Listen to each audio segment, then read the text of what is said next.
I've never liked clipboards, but if there's one thing I hate more than a clipboard, it's a woman holding one like it's the scepter of a self-appointed suburban queen. It was a crisp spring morning. I was standing in front of the log cabin. I had just finished restoring, a project I'd poured 2 years of weekends into, when she showed up, heels crunching down the gravel drive, eyes locked on me like I just peed on her church gates. You can't just build anything you want. On this property, sir. Her voice was steel cold and her glare dropped down to my mud-streaked boots with clear disgust. My name's Grayson Wells, I said, not bothering to extend a hand. And that cabin sits on my land. She didn't flinch. This is Cedar Hills Preserve. We have regulations, standards, aesthetic harmony. That cabin of yours, she did air quotes like they were magic spells, looks like a hunting shack. I stayed calm, but I didn't look away. That's a permitted log home, built to county code, with blueprints signed off and stamped. On privately owned land my family's held since 1965. I just finished restoring it after over 40 years. Her name, I would later learn, was Lynette Crane. She pressed her lips like she'd just bitten into a raw lemon. And I'm the president of the HOA, she declared, chin rising. We were not consulted. You'll be hearing from us soon. Believe me, I did. 2 weeks after that encounter, the paper storm began. Unauthorized construction, incompatible building materials, exterior paint color not within the approved palette. I read it all and laughed. Because I knew they were grasping, desperately. And I knew exactly where my boundary lines were, because I'm the one who signed off on the original map. My cabin stood over 100 feet outside the official HOA boundary. It wasn't on their management map. It wasn't under their jurisdiction. I figured it was just hot air. A power play from people with too much free time and too little perspective. And I'd seen that before. I used to serve as military police overseas. I know the difference between authority and abuse. But I wasn't prepared for what came next, an outright assault on my family's legacy. It happened while I was away for 3 days, visiting my younger brother in Denver after his surgery. Before I left, I locked the gate, hung a private property sign, and activated my motion alert system, but when I returned, the cabin was gone. No fire, no collapse, no accident, just a bare patch of earth, broken boards scattered like splinters, and bulldozer tracks etched deep into the red soil. I froze. 10 full minutes. Couldn't move. Couldn't believe what I was seeing. It hadn't burned. It hadn't fallen. Someone had destroyed it, intentionally, and I knew exactly who had. I climbed into my pickup, stomped the gas, and tore down the highway toward the county sheriff's office like a dust storm with a purpose. I didn't knock on the door of the sheriff's office. I stormed in. Deputy Moore looked up from his desk like I'd just kicked it in. "You okay, Grayson?" "No," I said. "My cabin's gone." He squinted. "You mean vandalized?" I shook my head slowly. "Demolished. Bulldozed. There's nothing left but a bare patch of dirt." That caught his attention. He stood up.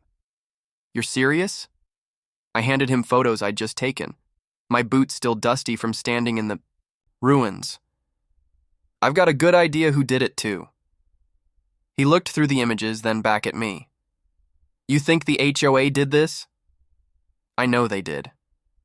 Or at least someone under their orders." Deputy Moore ran a hand through his thinning hair. "That's a big accusation, Grayson." "I've got bigger proof coming," I said. "Starting with a meeting they're holding tomorrow. I'll be there." Next morning, I pulled into the clubhouse parking lot like I was returning to a crime scene, because I was. The room was already packed. A long oak table stretched across the front, and sitting right in the center like a spider in her web was Lynette Crane, clipboard in front of her, mug in hand. It said, "Boss Babe." I didn't knock. I didn't wait. I walked straight in and dropped a heavy folder right on the table. The clap echoed across the room. Lynette didn't flinch. She just looked up at me with that smug, practiced smile. "Well, well," she purred. "Look who's decided to participate in our little community." "You tore down my cabin!" Gasps. Several heads turned. A couple board members shifted in their chairs. But Lynette? Not a blink. "We removed an unauthorized structure," she said. I took a step forward, my voice low but sharp. "That structure was fully permitted, zoned, surveyed, and signed off by the county. You had no authority to touch it." She looked down at the folder. "We sent you warnings. You sent harassment. You broke into private property. You committed felony destruction." She rolled her eyes. "Let's not be dramatic." "I'm not," I said, my voice rising. "The sheriff will be contacting you, and the county clerk. You know why?" She tilted her head. "Because my name is on every single legal document tied to that land. Every deed, every plate, every survey." Now she blinked. "I work for the county recorder's office, Lynette. I'm the one who processed your neighborhood's filings. I sign off on zoning boundaries for a living, and what you did was not a mistake." The room was dead silent. "You didn't just go over a line," I said, voice like steel. "You ignored it. You hired a demolition crew, broke through a locked gate, and bulldozed a registered residence. A man in a golf shirt with a Bluetooth in his ear slowly lowered his phone and stared at the floor. Lynette leaned back in her chair like it might swallow her whole. At the far end of the table, a man with a buzz cut and clipboard cleared his throat. "Is it true," he asked, "that you didn't consult the board before ordering the demolition?" She didn't answer fast enough. "Don't be ridiculous," she snapped. "We discussed it in closed session." "That was about fencing violations," the man replied. "Not this." Another voice joined in, an older woman with silver glasses. "You acted without a vote, and without verifying the property lines." Lynette's jaw tightened. "I acted in the interest of the association." "No," I said. "You acted like a dictator with a bulldozer." I turned without another word and walked out. But not before, making one last promise. "I'm calling my attorney. You're going to hear from the county, and when this is over, the only thing getting demolished will be your career." As the door shut behind me, I heard the room erupt, not in defense of Lynette, but in fear because they knew she messed with the wrong guy. I didn't sleep that night. I sat at my kitchen table staring out the window at what used to be my cabin. Just dirt now, some broken boards, a few tire tracks left behind like scars. That structure was my family's legacy, and someone crushed it like it was garbage. But there's one thing the HOA couldn't bulldoze: paperwork. And I had plenty of it. The next morning, right after the garbage truck rolled past my driveway, I saw Deputy Moore's cruiser pulling up again. Only this time, he wasn't alone. The passenger door opened and out stepped a woman in a deep green windbreaker with a county badge clipped to her belt. "Mr. Wells," she asked, extending a hand. "I'm Rachel Lim, investigator with the district Attorney's Public Integrity Bureau." I didn't waste time. I invited them inside and dropped a stack of documents on the table between us like a dealer laying down aces. "Here's everything," I said. "County building permits, survey maps, zoning confirmations, and a certified letter I sent to the HOA 6 months ago stating, very clearly, that my property lies outside their jurisdiction." Rachel started flipping through the pages with the focus of a surgeon. She nodded slowly, eyes narrowing at each stamp, each signature. "You weren't bluffing about working for the county," she said. "This is meticulous." "I had a feeling they'd try something," I said. "Just didn't think they'd go nuclear," Deputy Moore chimed in. "We confirmed the demo crew, company called Mountain View Demo and Grading. The owner said he was handed a work order signed by Lynette Crane herself, claimed it was HOA-owned common land, and your cabin posed a safety risk." Rachel raised an eyebrow. "Did he check the parcel ID?" "Nope," Moore said. "Didn't even verify the address, just followed the map she gave him." I clenched my jaw. "Fake map, I'll prove it." That afternoon, I drove to the contractor's office, a squat brick building with a sun-faded sign hanging askew. Inside, a broad-shouldered man in his 50s stood behind the counter, as if waiting for me. "Mr. Wells," he said before I could speak. "I heard, And look, I didn't know it was yours. His name was Rick Malone, owner of Mountain View. Demo! If I had any idea that was private property, he continued, we never would have touched it. She told us it was HOA land. You didn't verify? I asked coldly. She gave us a site map, looked legit, had the Cedar Hills Preserve, seal, parcel lines, everything. I pulled out the real survey, slapped it on the desk. This is the actual boundary. Your crew flattened a private residence, Rick. That's a felony. Rick rubbed the back of his neck. I'll cooperate with the investigation. I've got the work order, emails, even a voice message from her. I'll hand it all over. You better, I said, because the DA is already building a case. 3 days later, my phone buzzed. It was Rachel. Her voice was calm and crisp. We've opened a file with the grand jury, she said. Cheryl, excuse me, Lynette Crane has been served with a subpoena. We're moving forward with charges. What charges? I asked, though I already had a good idea. Unlawful entry, destruction of property, falsifying documents, abuse of authority. I closed my eyes for a second and let it sink in. She won't get away with it, will she? No, Rachel said. Not this time, especially not after what we found. She paused, then added, We've also opened an inquiry into misuse of HOA funds. If she paid the demolition crew using association money, it adds embezzlement and fraud to the list. The air in my kitchen felt heavier but clearer, too. Like the storm was breaking, finally. She thought she could intimidate me, I said, with letters, fake citations, and a bulldozer. Rachel didn't miss a beat. She picked the wrong guy. Later that evening, I stood in the yard again.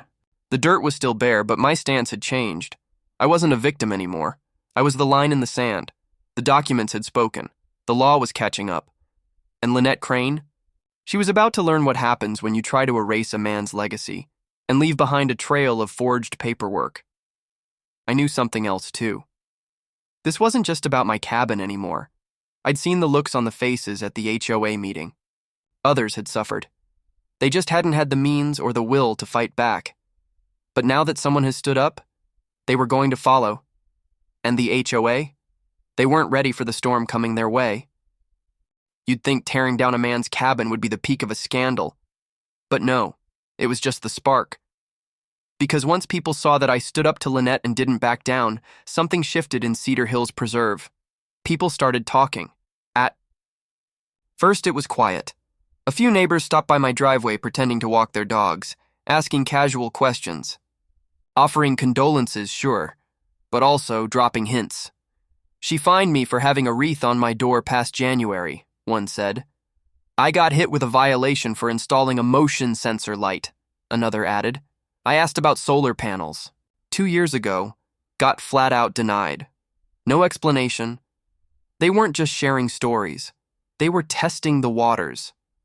And when they realized I wasn't scared to fight back, the dam broke. I was back at the kitchen table, organizing evidence. With Lucian, my attorney, a quiet man who handled lawsuits like a surgeon handles a scalpel, when the first real sign of the storm showed up, an email from a woman named Sandra O'Neill, a nurse who lived 3 blocks over. Hi, Grayson. I just wanted to say thank you. When I was deployed during hurricane relief, I missed an $85 HOA dues payment. I came home to a lien threat. Lynette, said she had no choice. I nearly lost my home. I forwarded the email to Lucian, who just nodded. This, he said, is class action material. By the end of the week, Lucian's office had 27 homeowners on board. By the next, it was over 40. Stories poured in. Fines for drought-resistant landscaping. Denied approvals for basic repairs. Threats of foreclosure over trivial violations. Selective enforcement, always aimed at the troublemakers. Turns out, I wasn't the first. Just the first to say, no more. Lucian filed the paperwork. The class action lawsuit was officially in motion, and the HOA, they were in full-blown panic mode. I got a call from Rachel at the DA's office. Her voice was sharper now, like things were accelerating. We've expanded the charges, she said. Turns out Lynette used HOA funds to pay the demolition crew. Without a board vote, that's misappropriation. We're now looking at embezzlement and falsified authorization, she paused, and we've subpoenaed the HOA's financial records. If there's a pattern, this doesn't end with demolition, it becomes racketeering. I didn't even need to ask if they'd found one. The tone in her voice said everything. The HOA's insurance company sent someone to negotiate. A suit from out of town, professional smile, nervous eyes. She met with Lucian and me in a neutral office downtown, tried to come across as reasonable. Mr. Wells, she began, we understand your frustration. Litigation is lengthy, emotional, expensive. Wouldn't it be better to resolve this quietly?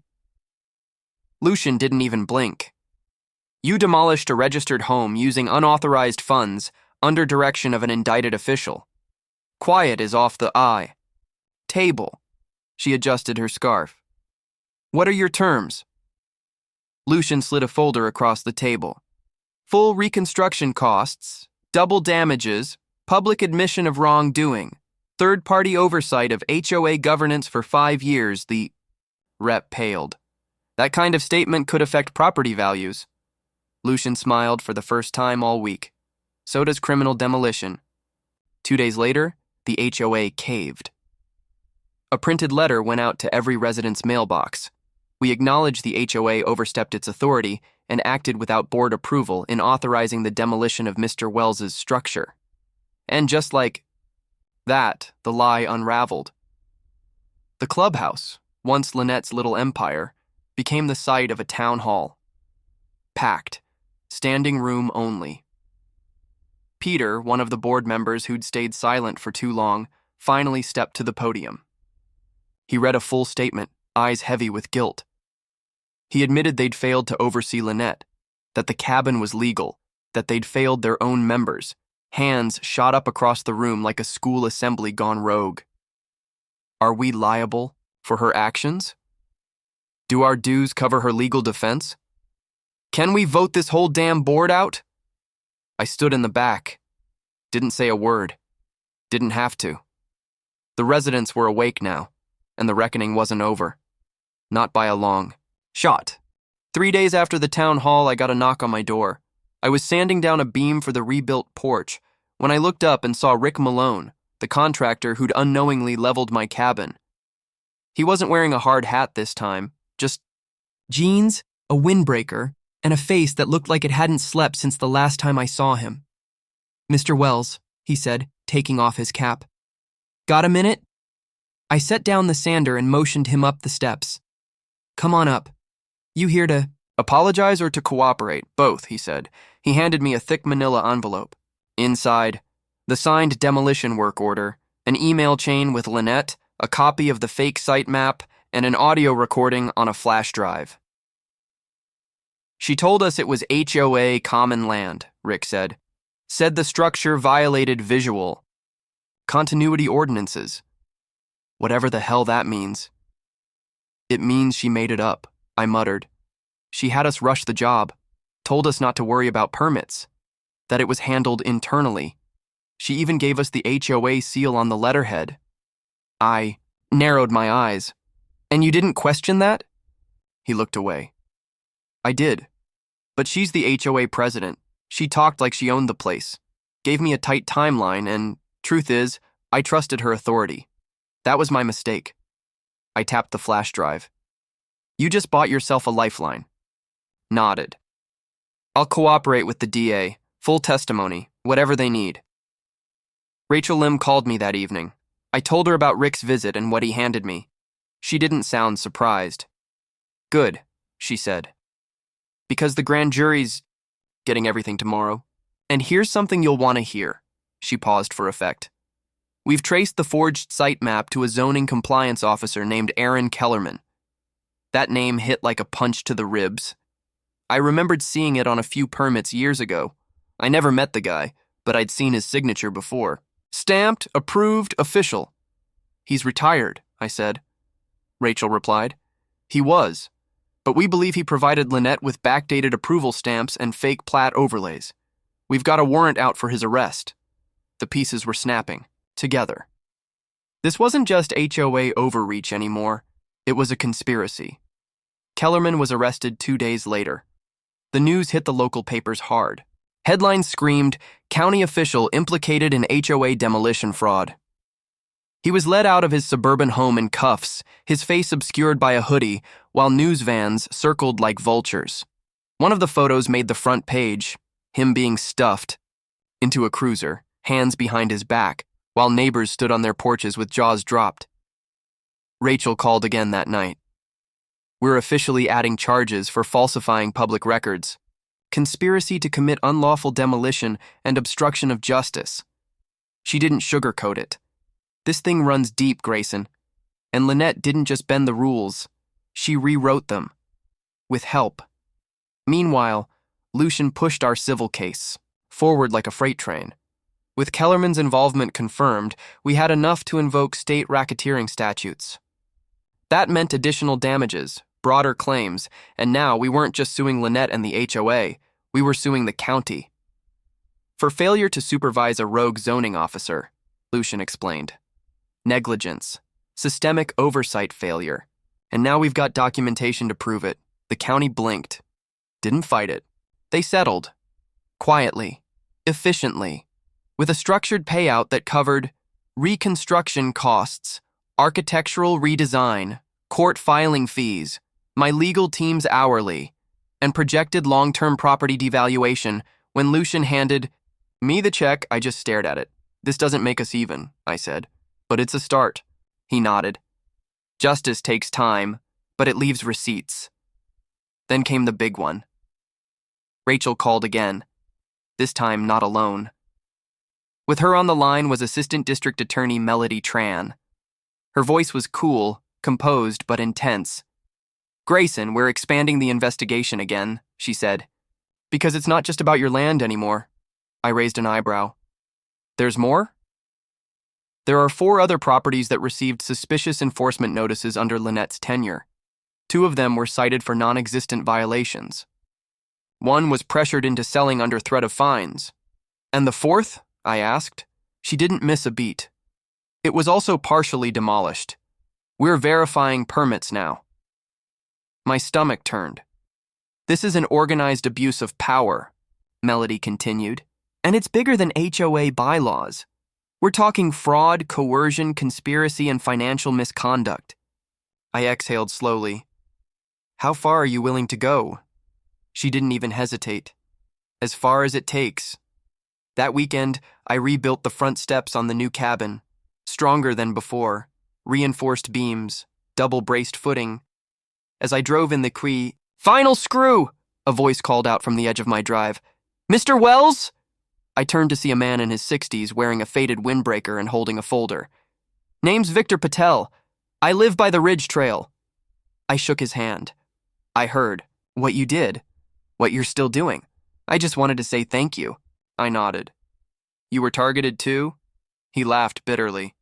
"Tried to get solar panels installed for 3 years. Lynette denied every request, said they didn't match the neighborhood look. Then she fined me for a satellite dish." I opened the porch gate. "You in?" He raised the folder. "I've got every denial letter. Everything is fine. She cost me thousands. If there's a class action..." "There is," I said. "And you're already counted." It was like watching a house of cards collapse, slow at first, then all at once. After Victor Patel joined the lawsuit, the floodgates didn't just open, they broke. By Friday, Lucian had over 60 residents signed on to the class action. His office had to bring in a second attorney just to keep up with intake. The stories were worse than I imagined. A single mom was fined $900 for planting succulents instead of lawn grass. A Navy veteran denied a home wheelchair ramp because it didn't match the aesthetic. A retiree threatened with foreclosure for leaving her trash can out past 7 a.m. Each one came with receipts, violation letters, emails signed by Lynette Crane, threats, denials. It was no longer just about my cabin. This was about power running wild, and now, that power was about to get unplugged. The HOA board was imploding. 2 members resigned outright. For health reasons, they claimed. More like reputation CPR. Another board member, Gregory, called Lucian himself and asked to testify. He brought with him a USB drive.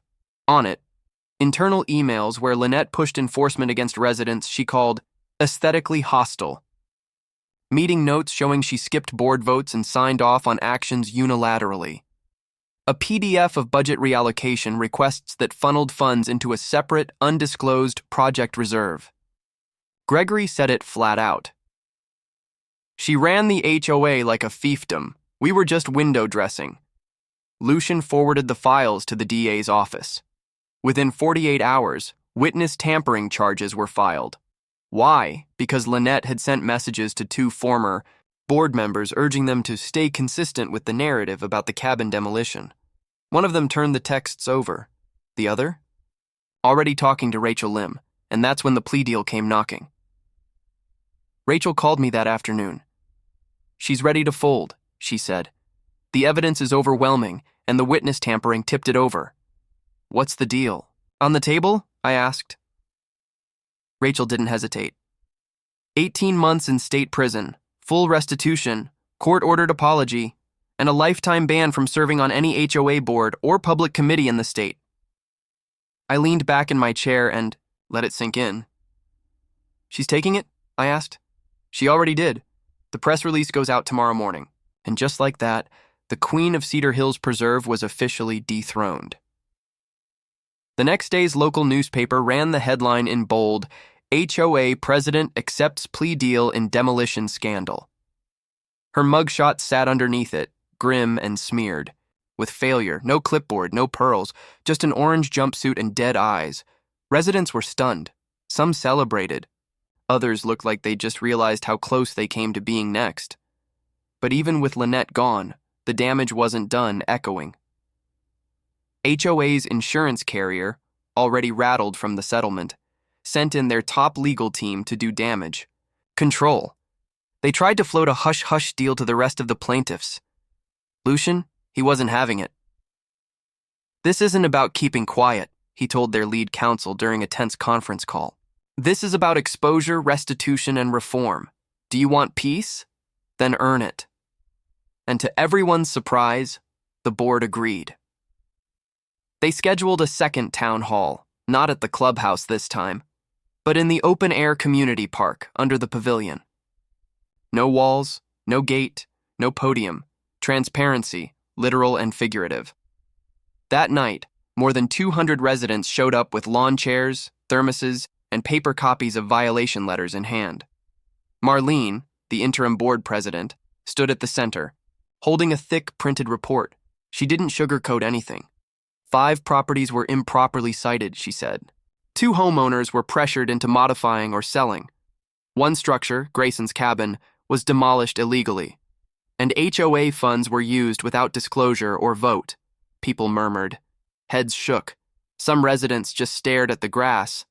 Then, Gregory stepped forward. We also discovered an unauthorized dues increase implemented last year. The extra funds went into a reserve account managed solely by Lynette. It was never declared in official records. A woman in the front, Roe muttered. She stole from all of us. Marlene didn't deny it. She did. And we're working with the DA to recover every cent. In the days that followed, reforms came fast. The HOA launched a restitution program. Anyone fined under false pretenses could apply for reimbursement. Homeowners who'd been denied improvements were fast-tracked for approval. The board voted unanimously to bring in an external financial auditor for yearly reviews. More importantly, they rewrote the bylaws from scratch, with resident input. I didn't attend the meetings, but I read every draft. For once, the rules weren't written to control, but to protect. And on a cool Thursday morning, as I tightened the final screw on the porch railing of my rebuilt cabin, a familiar voice called out from the base of the stairs. It was Marlene. She stood holding a leather folder. We're renaming the community park, she said. I raised an eyebrow. To what? She opened the folder and handed me the printed resolution. Tiller Ridge Park. I blinked. You didn't have to. She shook her head. We did. You stood up when no one else could. You didn't just protect your land. You gave this place a second chance. I looked past her at the pine trees, the cabin, the sky slowly warming with dawn. Then make sure the next guy who builds out here, I said, doesn't have to fight to be treated fairly. Marlene smiled. Not the fake kind Lynette wore, like armor, but the real kind, tired, sincere. We're working on that.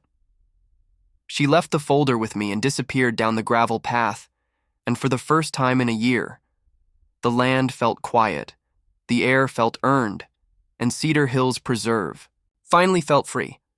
You'd think that once Lynette took the plea deal and the community began healing, that would be the end. It wasn't. It was just halftime.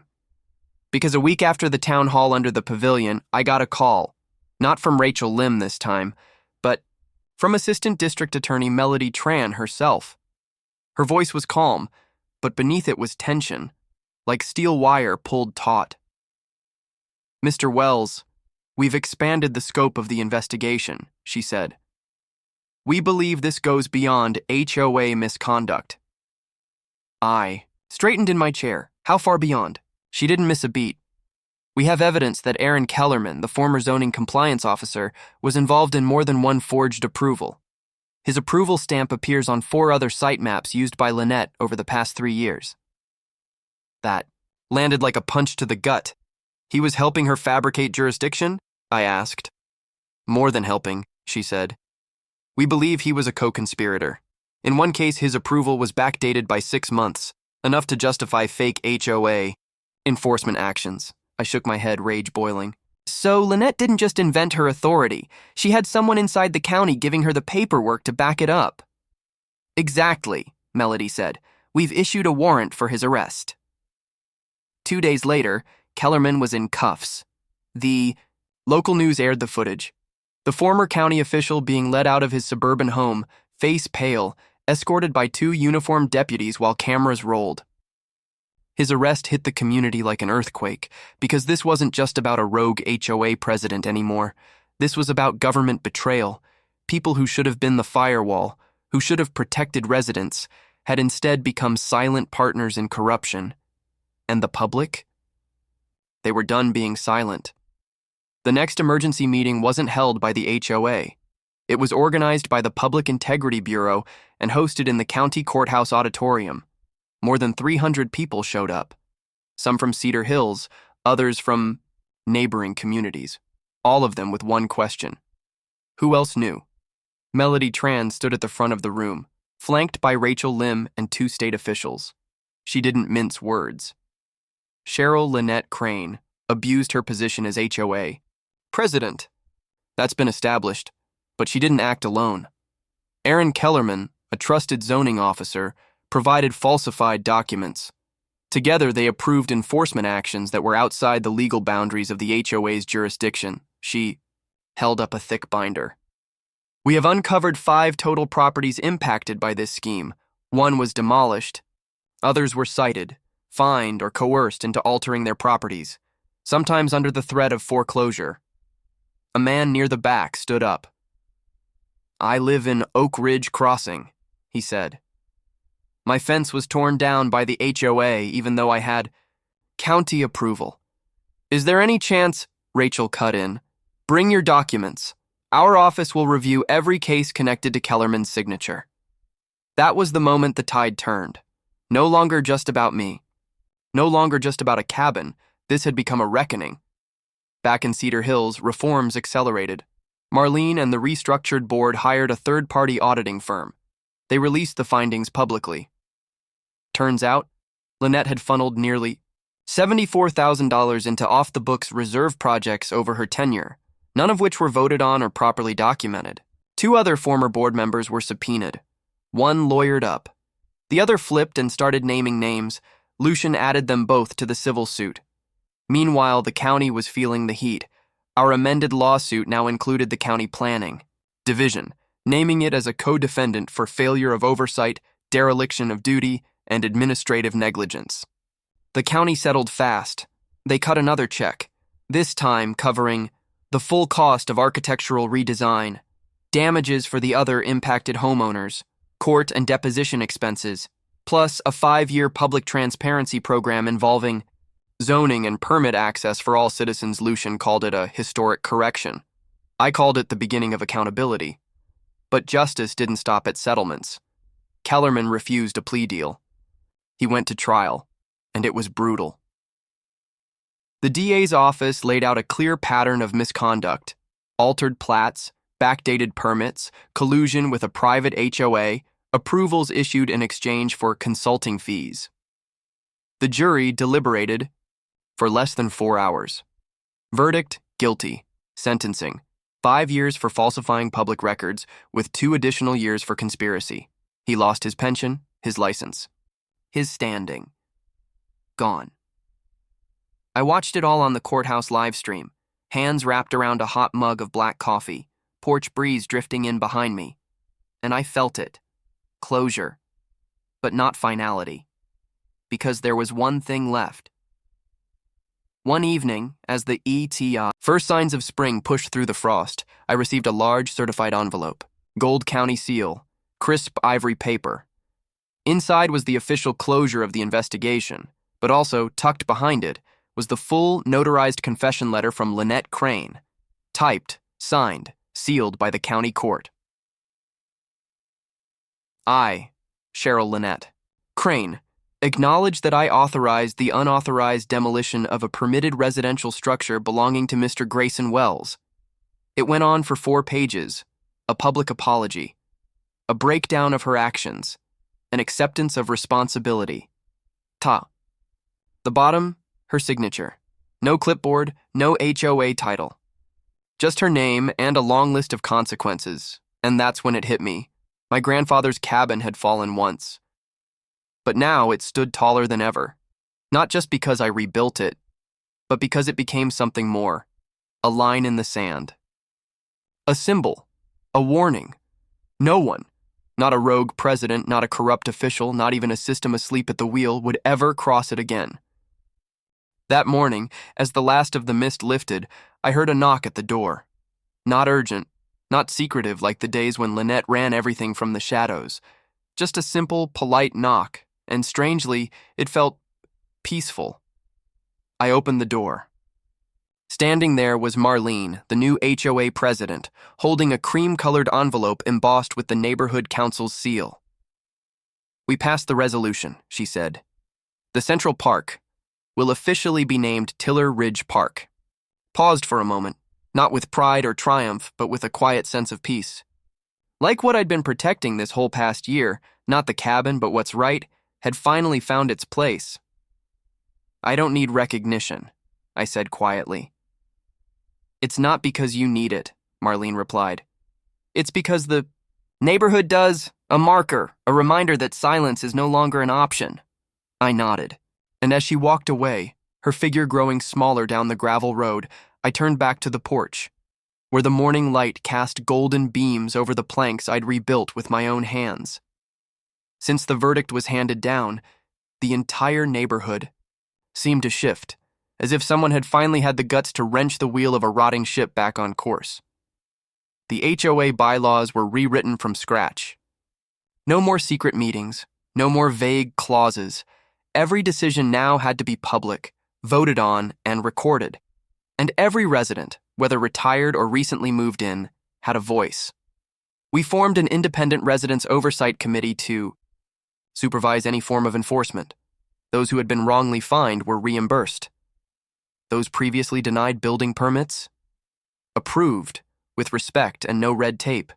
And strangely, instead of driving people apart like before, this brought everyone closer. Gatherings were held in the new park, beneath the Tiller Ridge sign.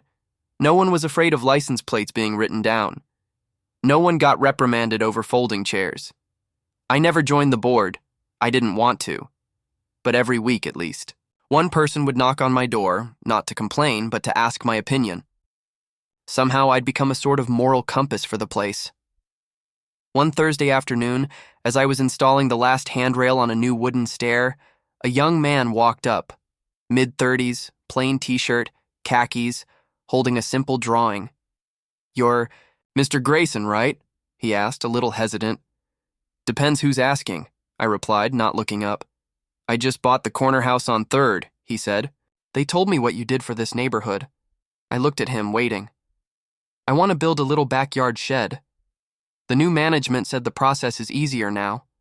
But I thought, maybe I should ask the guy who fought for that right. First? I chuckled. I'm not the gatekeeper, I said. But if you follow the rules this time, the rules don't get used to beating you down. He smiled, thanked me, and walked away.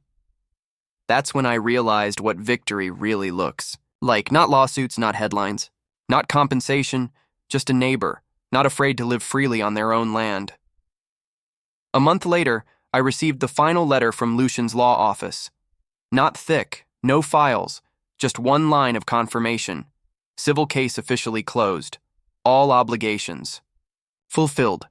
Settlement successful. Thank you for your resilience. I folded the letter, opened the bottom drawer of my file cabinet, and placed it beside my grandfather's land deed, signed and sealed in 1962. I looked at the cabin once more. They tore it down. But now, it stands stronger than ever. That morning, I sat on the porch with a cup of black coffee. The breeze was light. Birds sang through the pines. And when an SUV rolled past, I didn't feel the need to look over my shoulder, no longer expecting something lurking beyond the fence. No more HOA snooping, no more clipboards, no more cold letters from automated printers, just a neighbor waving. From inside the car, I nodded back. That was enough. No applause. No titles. Just the knowledge that this time the line had held. And if anyone out there still thinks they can use the word association as a license to trample people's rights, remember one name. Tiller Ridge. The place where a small cabin was once torn down, but rose again to teach an entire system what it means to cross a line that shall not be crossed. They thought I was just an old man with a broken-down shack. But when they came for my legacy, they didn't just destroy a house. They triggered the collapse of their own illegitimate power. Now the cabin has been rebuilt. The park bears my name. And every clause in that HOA charter has been rewritten with blood and wood. I don't need a plaque. All I ever wanted was this, that no one else has to fight just to live in peace on their own land. If you're being backed into a corner by your HOA, remember this. Keep your documents tight, hold your boundaries firm, and never back down, especially when you know you're standing on righteous ground. This is HOA Patrol, and this story is a warning shot for every HOA that thinks it stands above the law.